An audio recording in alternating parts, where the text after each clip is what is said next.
Hello, I'm Tom Robertson. Welcome to another video in my 2D game programming video series. Please follow along with the earlier videos in the series if you haven't already, as that goes through the setup of our development environment and lots of interesting lessons that frankly need to be explored before we get to this week. This week we're going to make asteroids. Well, not asteroids, but there's an old video game called Asteroids. It's got a little spaceship, it's got a bunch of asteroids. You shoot the asteroids and blow them up and make them split into smaller pieces. You play in a play field, there's a screen wrap, it's a real-time game. Loads of fun, fairly simple, ancient game. And we're going to explore how that kind of game is made. While we're exploring something so simple, I want to make sure you understand that we're exploring fundamental ways in which everybody makes video games. There are things that we're going to do this week in our programming that basically everybody does in all their programming. So it's very much a situation where what you learn here, as simplistic as it seems, is going to serve you in good stead throughout your entire video game development career. As always with these episodes, let's get right down to it. Let's fire up our Visual C# 2010 Express Edition and get to work creating a new project.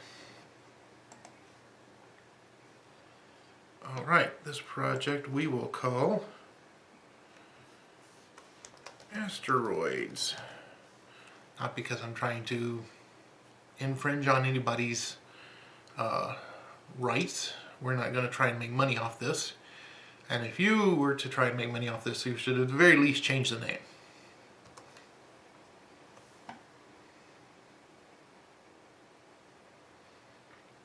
Alright, I've got my basic program here, which shows me a blue screen of happiness when I hit F5. So it's time for us to actually do more of the kind of normal work that we do, which is download a set of data and program files and add them to this project.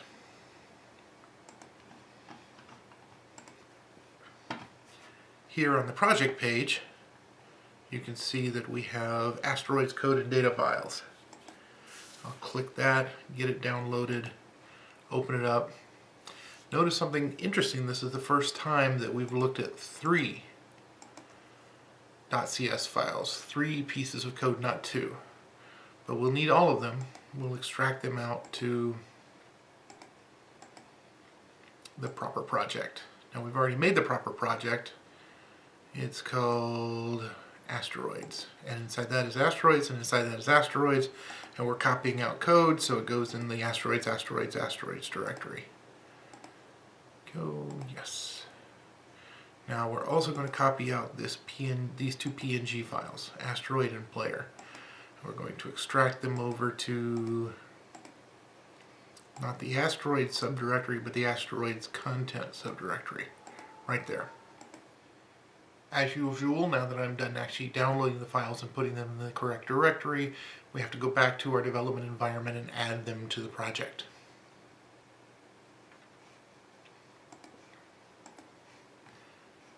Yes.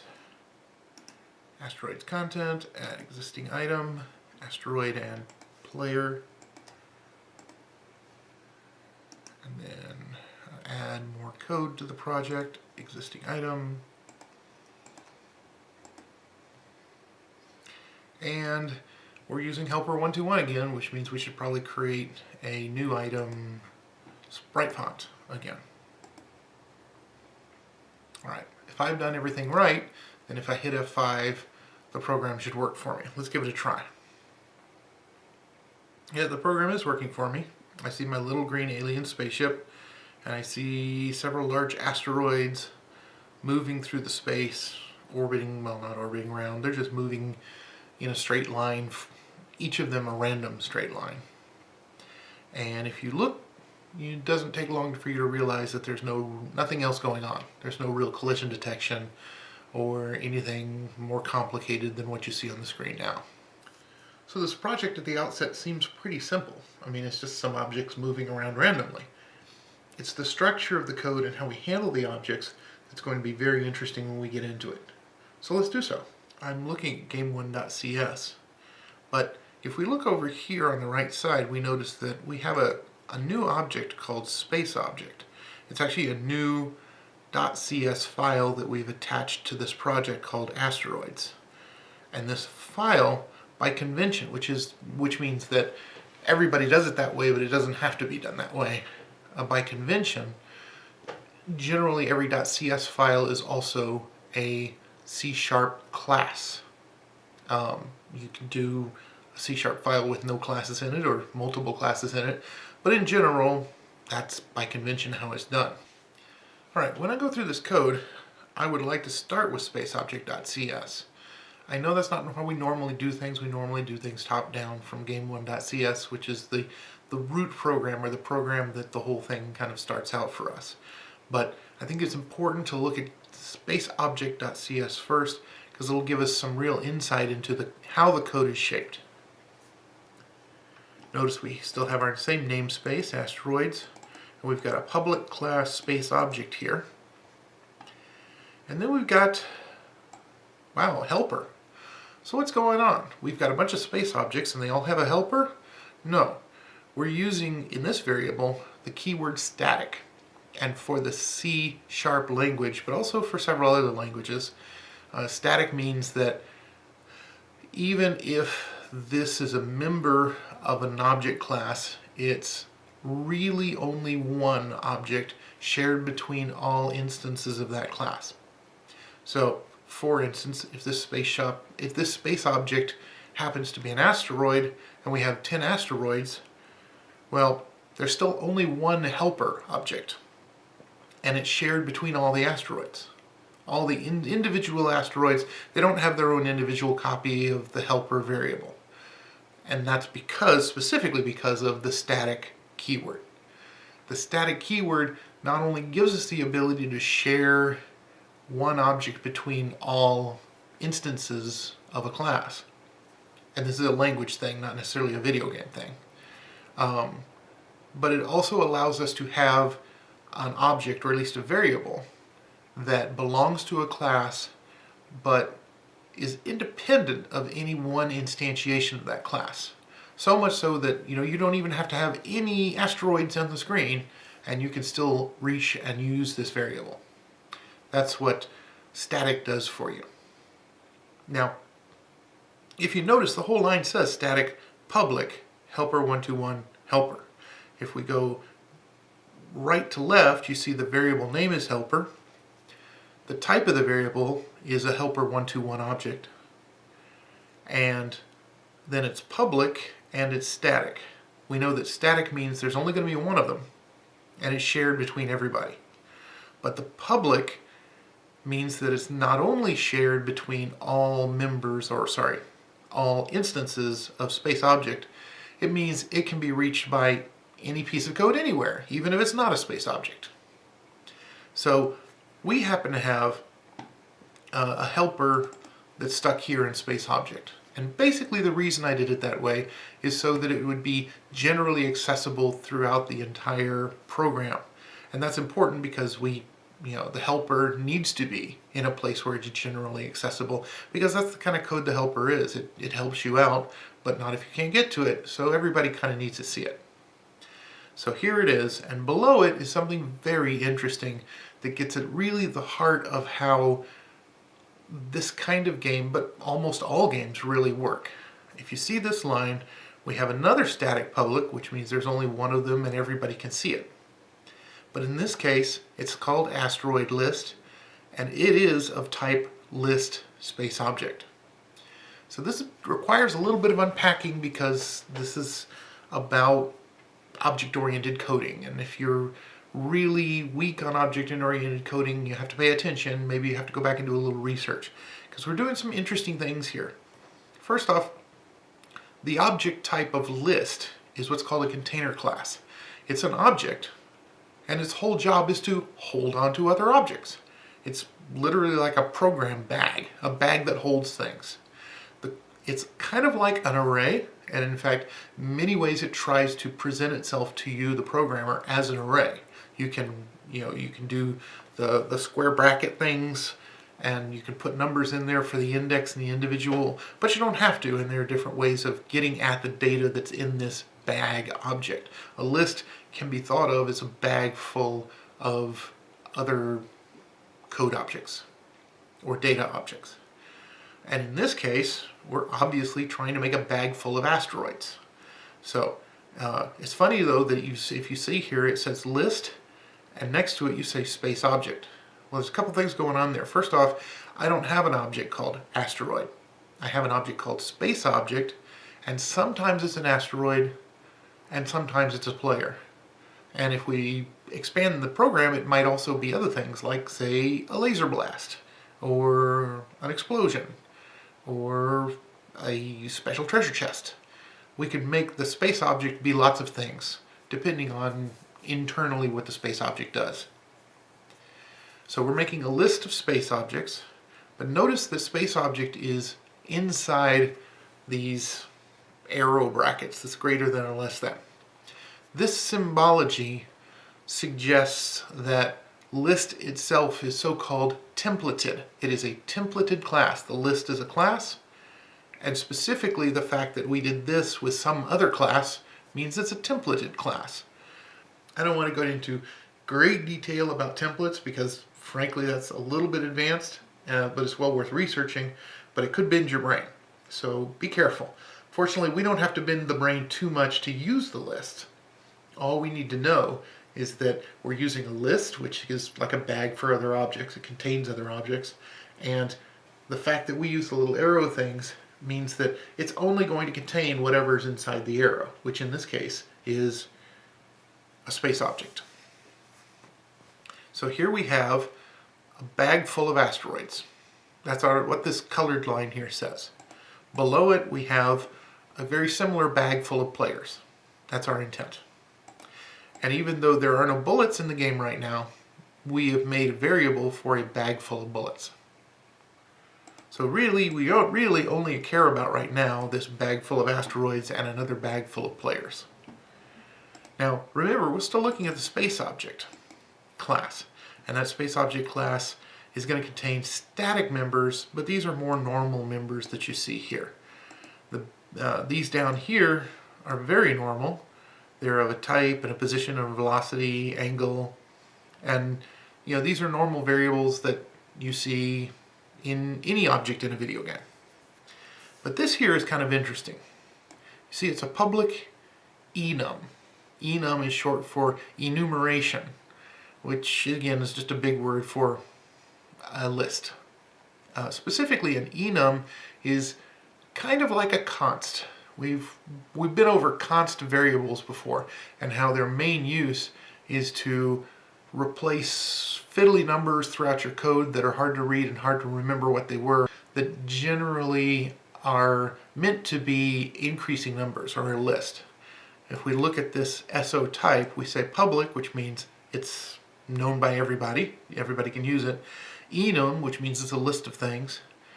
SO type is my actual list type, and the things that the SO type could possibly be are nothing, player, asteroid, or bullet. So this is, in some ways, we could just do this with numbers. Instead of nothing, player, asteroid, bullet, we could have 0, 1, 2, and 3. But obviously one is easier to read than the other, even though one takes more letters than the other. So we're going to use these enums to hopefully make our code easier to read and easier to understand. And notice that while we have the enum here, what we have right next to it, right underneath it, is an actual type variable for every instance of space object. It's not static, so there's one for each one. So each space object is going to be have a type variable, and that type variable is going to be one of these 4 items. Mostly, for our purposes now, it's going to be either a player or an asteroid. Alright, so space object, like most other objects, has a constructor. And look, the very first thing we do with a space object is we pass in the type we want it to be. Again, we're going to either pass in player or asteroid. We're going to say, which are you? You're a player or an asteroid. When I copy my that variable into my local variable, I initially set my velocity to 0. I set my angle and my angle velocity to 0. And here's something, I set my isDead to false. So I just got through saying that we made some bags to hold other objects. Specifically, we made a bag full of asteroids and a bag full of players. We actually didn't make them full of anything. They're supposed to hold asteroids and players. They're just bags. And they're for keeping our objects in a nice group together. That's what container classes are for. Well, the thing about bags is you put stuff into them and you take stuff out of them. That's okay. That's what everybody wants to do. But from a programming point of view, we add things to a list and we remove things from a list. Well, there's code everywhere, including code in the individual objects that might be in the list. And here's a little tip, which generally we want to follow. Things and the code that are in things could theoretically make the thing remove from the bag. In other words, you know, if you had an asteroid and you had this list of asteroids, the asteroid could die and say, well, I'm going to remove myself from the bag. That's kind of dangerous. Making something remove itself from a list is bad. So what we want to do generally is use a list and use items in the list, and if any of them don't need to be in the list anymore, we'll wait until we're not running code of those objects. We're running something else and say, we should remove that thing from the bag and delete it. Which in C# often just means removing it from the bag and then forgetting it ever existed. That's what these 21st century languages with actual so-called garbage collection are all about. So we'll see that in action. But the key is that this isDead flag is something that this object can do to raise its hand and say, I'm done. There's no more need for me. Please someone else remove me from the bag. That's what it's there for. And initially we set it to false because when we first create it, it's not dead. It's very much around and we don't want it to immediately go away. The final line in the constructor is just, you know, here's an arbitrary position. You know, here it's somewhere on the screen. So you can see that there's just an update and a draw function. And that's actually very similar to our game1.cs. We have an update function and a draw function in game1.cs. And that just leads us to the understanding that when we make game objects in a game, we often make them hierarchically. So the full game has an update and a draw, and then each individual object might have an update and a draw, and maybe each individual object might have some other objects that have an update and a draw. And we descend through the list hierarchically to make sure everybody gets a chance to draw and everybody gets a chance to update. So again, if we look at this update function, we can see several things going on. The first thing is this: position equals position plus velocity times game elapsed time. And we've done the game elapsed time in the last assignment I did. So you should understand that the game time is actually passed into the update function, and its elapsed time milliseconds value we can use to figure out how much time has elapsed, how many thousandths of a second have elapsed since the last time this particular function has been called. So, but here's another thing, position. What is position? In the previous assignments, we've understood that things on the screen are in a two-dimensional space. They're in a two-dimensional plane, and that means that they have to be positioned by x, which is left and right, and y, which is up and down. You need two variables to position or to locate something on your screen. Well, position is actually an object that contains two variables inside itself. It's just another class, and it contains an x and a y variable. You can see here in this part of code, we've got position.x, and here we've got position.y. But position is a vector 2. That's the name of the object that it is. And velocity is also a vector 2. So we can add those two, and that simply means that the x gets added to the x and the y gets added to the y. And then we can also multiply with a number that's a single number. But that just means that the x is multiplied by the number, and separately the y is multiplied by the number. These are just behaviors of the vector 2 object. So What this code basically says is, allowing for time, we're going to take our position and add our velocity to it. Now remember, I've said before that this particular update function, or the update function of game1.cs, gets called over and over again very quickly, maybe 100 times a second, more or less. And as a result, 100 times a second, this position of this object is going to be updated by the velocity. So this ultimately is our movement line. This is the line of code that actually moves our asteroid and our player across the screen. This one line.